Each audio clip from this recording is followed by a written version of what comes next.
एक समय की बात है। एक कस्बे में एक बूढ़ी अम्मा एक झोपड़ी में रहती थी। वो अपना पेट पालने के लिए चूल्हे पर लोगों के लिए मक्के की रोटी और साग बनाकर बेचती थी। एक दिन एक मुसाफिर उधर से गुजर रहा होता है। उड़ी बाबा, बाप रे बाप, बड़ा गर्मी है आज तो। एक तो प्यास के मारे गला सूखा जा रहा है, ऊपर से ऊख ने भी आत्मा निकाली हुई है। उड़ी बाबा, यहाँ तो कोई होटल भी नहीं दिख रहा। वो यहाँ वहाँ अपनी नजरें घुमाता है। उड़ी बाबा, अरे वो झोपड़ी के बाहर कुछ लिखा तो है। क्या है? गरम गरम मक्के दी रोटी ते साग खाओ, जितने बने उतने पैसे दे जाओ। सही है दादा, और क्या चाहिए? चलो आज यही ट्राई करते हैं। मुसाफिर उस अम्मा के पास जाता है और कहता है, अरे अम्मा, जरा पानी मिलेगा क्या? हाँ, प्यास लगी है बहुत। हाँ बेटा, क्यों नहीं। भला इतनी गर्मी में भी पानी को कौन मना करेगा, अभी लाती हूँ। अम्मा धीमे धीमे अंदर जाती है और मटके से लोटे में पानी भर लाती है। मुसाफिर पानी पी लेता है। अम्मा, अब खाना खिला दो जल्दी से। हाँ, अभी लाई बेटा, कहकर अम्मा गरम गरम मक्के की रोटी चूल्हे पर सेकने लगती हैं और प्लेट लगाकर उसे दे देती हैं। बूढ़ी बाबा, अम्मा, बड़े दिनों के बाद आज हमको घर का जैसा स्वाद मिला है। अम्मा, अगर आप बुरा न मानो तो हम कुछ देर यहाँ खटिया पर सो जाऊं। सो जाओ जितनी देर मन करे। मुसाफिर गहरी नींद में सो जाता है। तब वो अम्मा अपने असली रूप में आती है, यानी चुड़ैल के रूप में। एक और मुर्गी मेरे जाल में फंस गई। मेरी जादुई मक्के की रोटी खाई है तूने, बस कुछ ही देर में ये रोटियां तेरे शरीर में बहते रक्त में घुल जाएंगी और फिर तुझे ना चाहते हुए भी यहाँ आना ही पड़ेगा। कुछ घंटे सोने के बाद जब मुसाफिर की नींद खुलती है तो चुड़ैल वापस अम्मा के रूप में आ जाती है। अच्छा अम्मा, धन्यवाद। ये लो पैसे, भगवान ने चाहा तो फिर मिलेंगे। भगवान क्या करेगा इसमें, तेरे को तो आना ही पड़ेगा। ठीक है बेटा, जुग जुग जियो। ऐसे ही ना जाने कितने लोगों को वो चुड़ैल अम्मा के रूप में अपनी जादुई रोटियां खिलाया करती थी। एक दिन उस बूढ़ी चुड़ैल की बेटी आती है उससे मिलने। अरे बेटी, तू कैसे आ गई आज? सब खैरियत तो है? बड़े दिनों बाद आई तू। हाँ माँ, अब क्या बताऊं, जिस शहर में मैं रह रही थी वहाँ के लोग बहुत चौकन्ने हो गए हैं। उनको बेवकूफ बनाना अब आसान नहीं मेरे लिए। वहाँ मेरा गुजारा बिना इंसानों को खाए उनका खून पिए नहीं हो रहा है। पता है, मैंने महीनों से ताजा इंसानी खून नहीं पिया है। बेटी, तू ही तो जिद करके गई थी शहर, वरना इस कस्बे में भी शिकार कम नहीं है। रोज 2-4 फंसी जाते हैं। ऐसा तू क्या करती है जो लोग खुद चल के मौत के मुंह में आते हैं? बस देखती रह तू, तेरे सामने किसी को बलि का बकरा बनाती हूँ। तभी वहाँ उसी कस्बे में रहने वाला एक व्यक्ति राका आता है। उसे आता देखते ही वो दोनों इंसानी रूप ले लेती हैं। और माँ, जल्दी से मक्के की रोटी साग के साथ ला दो। हाँ हाँ हाँ बेटा, क्यों नहीं। चुड़ैल की बेटी को ये सब समझ नहीं आ रहा था। ये मेरी माँ को क्या हो गया है, इंसान की सेवा कर रही है। यहाँ इंसान आसपास नहीं भटकता और इधर इंसान चल के आ रहा है तो ये रोटी साग खिला रही है, वो भी खुद बना के। सठिया गई है ये मेरी बूढ़ी माँ। फिर अम्मा राका को खाना खिलाती है। बातचीत करके राका चला जाता है और वो चुड़ैल और उसकी बेटी चुड़ैली रूप में आ जाते हैं। ये क्या ड्रामा है माँ, रोटी साग वो भी खुद बनाकर, वो भी इंसान जाति के लिए? अरे ये जादुई रोटियां हैं, जो भी इन्हें खा के जाता है वो दोबारा जरूर आता है। उसकी तलब इतनी बढ़ जाती है, चाहे कोई विदेश भी चला जाए तो 1 महीना होते ही उसकी भूख उसे यहाँ खींच लाएगी। अगर तुझे यही करना है तो चूल्हे पर अपना खून क्यों फूकती है? रोटी मशीन ले आते हैं एक। वो क्या होता है? अरे माँ, वो एक रोटी बनाने वाली मशीन है, इसमें सैकड़ों रोटियां एक साथ बन सकती हैं। चूल्हे पर जितनी तू हफ्ते भर में बना पाएगी उतनी 1 घंटे में बन जाएगी। पर तेरा ये काम सही लगा मुझे। अब मैं भी यहीं रहूंगी। चुड़ैल की बेटी शहर जाकर जादुई रोटी बनाने वाली मशीन ले आती है। अब दोनों चुड़ैल माँ बेटी मिलकर जादुई रोटियां बनाकर लोगों को खिलाने लगी। चुड़ैल की बेटी ने शहर तक जादुई रोटियों का प्रचार फैला दिया। अब चुड़ैल और उसकी बेटी के पास रोज के 15-20 लोग आने लगे और उनकी जादुई मक्के की रोटियों के जाल में फंसने लगे। करीब करीब 1 महीना हो जाता है। एक सुबह वही मुसाफिर सोकर उठा ही होता है कि ओह हमारा पेट, ओहो भूख के मारे हमारा पेट बहुत दुख रहा है। क्या खाऊं मैं? मुसाफिर बिस्तर से उठता है और किचन में नाश्ता बनाता है। अरे भगवान, ऐसी क्या आग लग गई इस पेट में कि इतना नाश्ता करने के बाद भी भूख लगी ही जा रही है। अभी क्या खाऊं मैं? मुसाफिर घर में जो कुछ भी खाने का रखा होता है खा जाता है, फिर भी उसकी भूख शांत नहीं होती। हुड़ी बाबा, इतना सब खाने के बाद भी हमारा मन वही मक्के का रोटी और साग खाने को करता है। आज तक ऐसा पहले कभी नहीं हुआ। आज पता नहीं ऐसा क्यों लग रहा है। मुसाफिर को अपने पेट के आगे हाथ जोड़ने ही पड़ते हैं और वो शहर में कस्बे में आता है अम्मा के हाथ का खाना खाने। इतना सब खाने की वजह से मुसाफिर का पेट बहुत बड़ा हो जाता है, पर भूख के मारे उसका पेट तो मानो जमीन में कटकर गिरने वाला हो। कुछ देर चलने के बाद मुसाफिर चुड़ैल की झोपड़ी में पहुंच जाता है। अरे अम्मा, अरे अम्मा किधर हो? अरे कहाँ हो अम्मा? ओ अम्मा! अम्मा मुसाफिर को देखकर अजीबोगरीब तरीके से मन में हंसती है। हाँ बेटा, ये रही मैं। अम्मा, बहुत भूख लगा है, जल्दी से हमको खाना लगा दो। चुड़ैल और उसकी बेटी जल्दी जल्दी रोटी मेकर से जादुई मक्के की रोटियां बनाकर उसे परोस देती है। यहाँ मुसाफिर भूख के मारे कई सारी जादुई रोटियां खा जाता है। उसकी भूख इतनी बढ़ जाती है कि वो दिमागी संतुलन खो देता है और वहीं चुड़ैल के कदमों में बैठ जाता है। चुड़ैल और उसकी बेटी असली रूप में आ जाते हैं। ए इंसान, आज से तू मेरा गुलाम है, खड़ा हो और मेरे पीछे पीछे आ। मुसाफिर अपनी सुध-बुध खो रखा होता है और उस चुड़ैल के पीछे पीछे चलने लगता है। झोपड़ी के अंदर से एक खुफिया रास्ता जा रहा होता है जो कि सीधा जंगलों में पहुंचता है। यहाँ तेरी चीख सुनने वाला कोई नहीं होगा। और वो उस मुसाफिर का सर धड़ से उखाड़कर अलग कर देती है और उखड़ी हुई गर्दन से खून पीने लगती है। लोग गायब हो रहे हैं, ये पूरे कस्बे और आसपास के शहरों में बात जाने लगी। कल रात जंगल में फिर से एक बिना सर का धड़ पाया गया। सोच कभी मैं भी जाऊं और तुझे मेरे धड़ की खबर सुनने को मिले।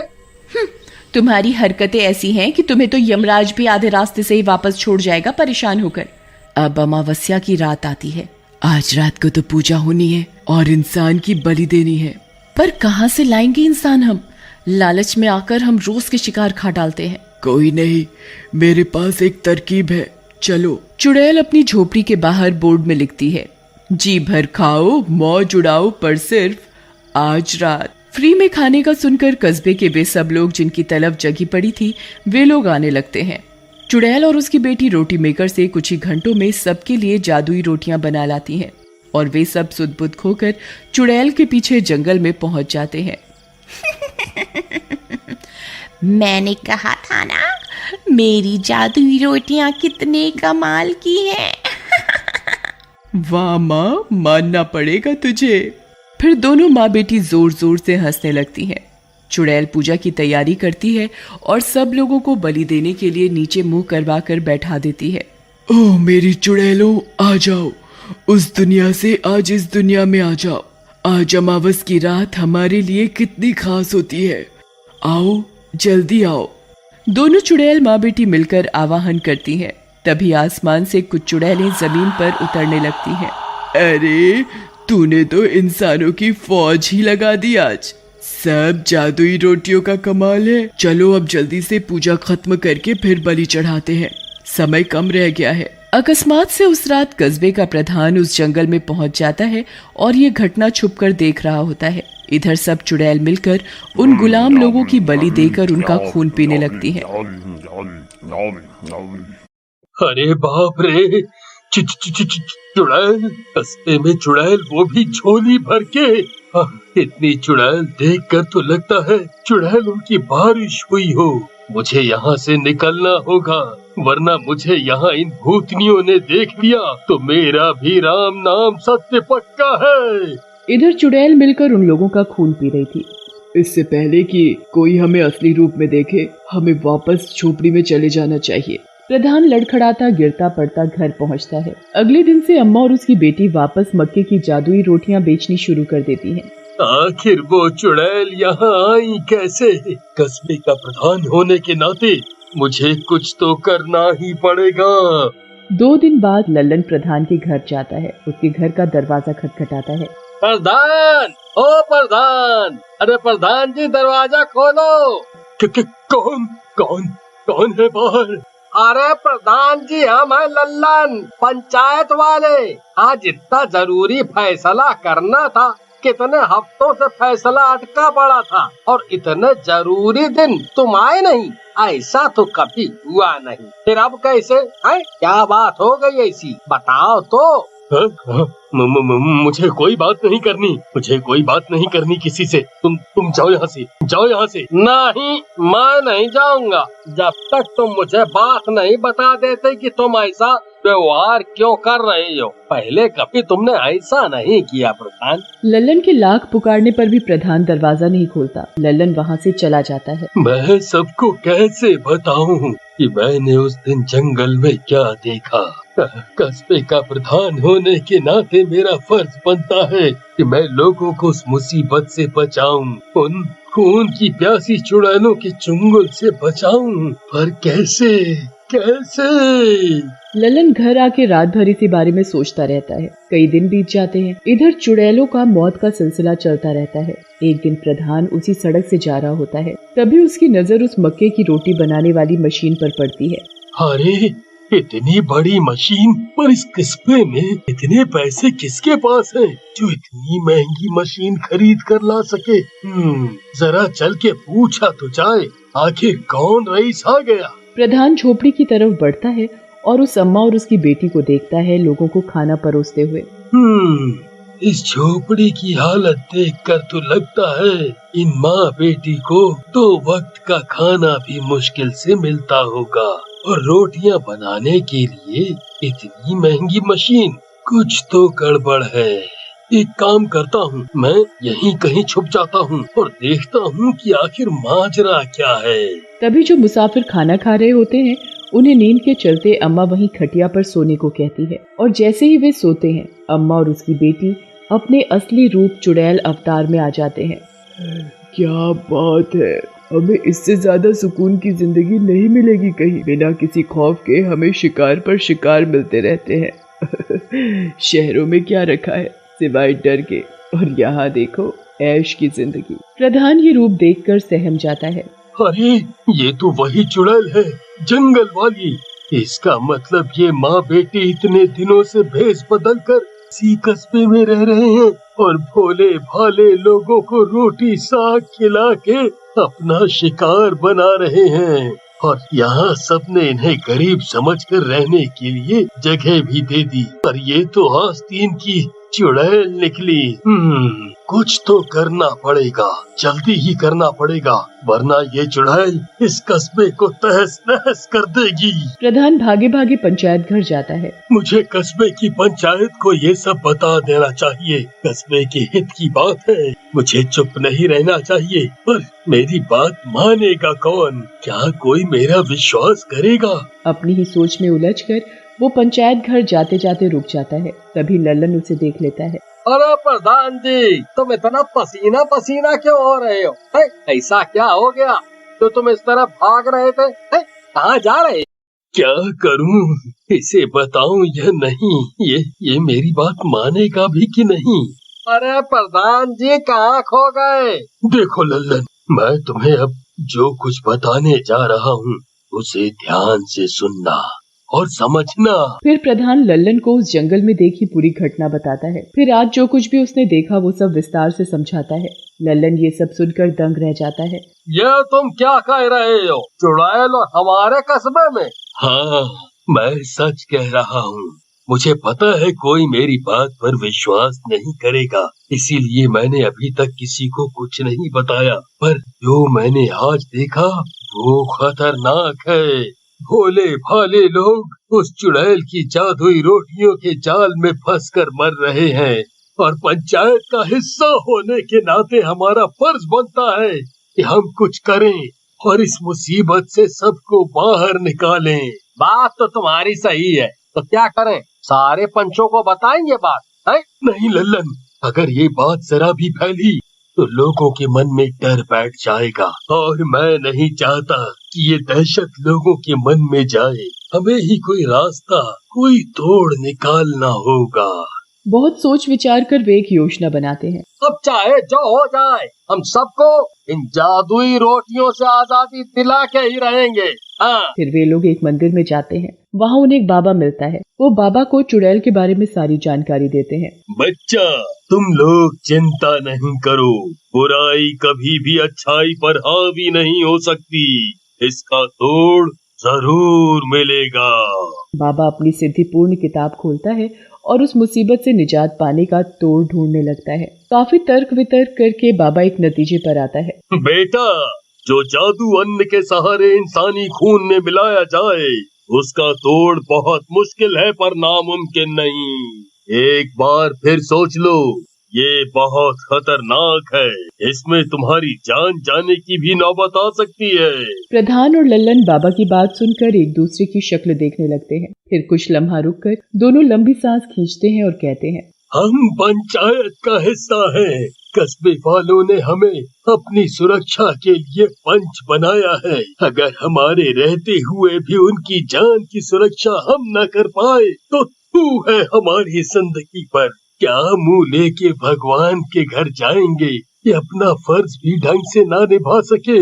ऐसी जिंदगी से तो मौत ही भली। ये सुनकर बाबा मुस्कुराता है और उन्हें तोड़ बताता है। हम बिल्कुल तैयार हैं, जो होगा देखा जाएगा। प्रधान जी चलिए, अब हम और देर नहीं कर सकते। हाँ भाई, बिल्कुल सही। अगली रात लल्लन और प्रधान उस झोपड़ी में जाते हैं जब चुड़ैल सो रही होती है और चुपके से उस झोपड़ी के बीचों बीच एक खंबा गाड़ देते हैं। फिर जिस आटे से वो रोटियां बनाती है उस आटे में बाबा की दी हुई पुड़िया मिला देते हैं और उल्टे पांव घर वापस आ जाते हैं। बस अब सुबह होने की देरी है। भगवान करे जैसा हमने सोचा है वैसा ही हो। जरूर होगा। सही नियत के साथ कोई भी काम करो तो सफलता मिलनी तय है। अगली सुबह, अरे बिटिया रानी जल्दी उठो, इससे पहले कि ग्राहक आने शुरू हो। जल्दी से साग रोटी बनाने की तैयारी करो। ये बुढ़िया भी ना सुबह सुबह उठा देती है। कभी कभी तो मन करता है सबसे पहले इसे मार कर खाऊं। चुड़ैल की बेटी आटा लगाने जा रही होती है कि वो उसी खंबे से टकरा जाती है। ओफो, ये इस बुढ़िया का कौन सा नया ड्रामा है? भला बीचों बीच खंबा पता नहीं क्यों गाड़ा है। दिन ही खराब है आज का।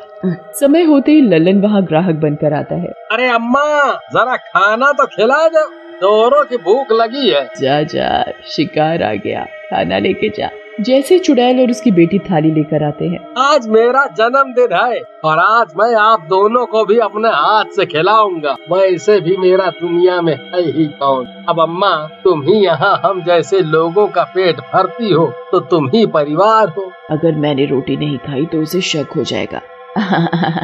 हाँ हाँ, क्यों नहीं बेटा। लल्लन दोनों माँ बेटी को जैसे ही वो रोटी खिलाता है वो दोनों चुड़ैल रूप में आ जाते हैं। ओह, तो ये है तुम दोनों की असलियत है?